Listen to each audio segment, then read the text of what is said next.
Voit avata Wordin työpöydältä löytyvästä pikakuvakkeesta.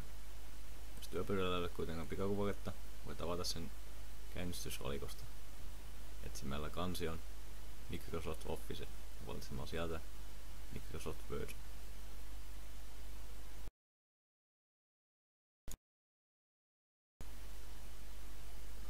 Tiedoston tallentaminen tapahtuu siten, että valitset tiedosto tallennan nimellä ja vasemmalta sijainnin, jonne haluat tiedoston tallentaa. Tässä tallennan sen työpöydällä.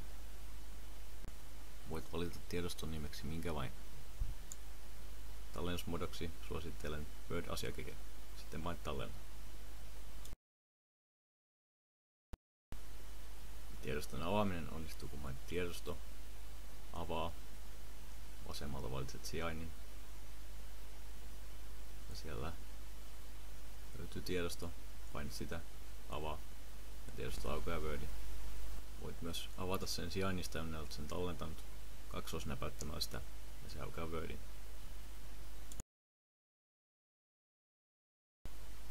Uuden tyhjän tiedoston saat siten, että valitset tiedosto, uusi ja kaksoisnäpäytät tyhjä tiedosto.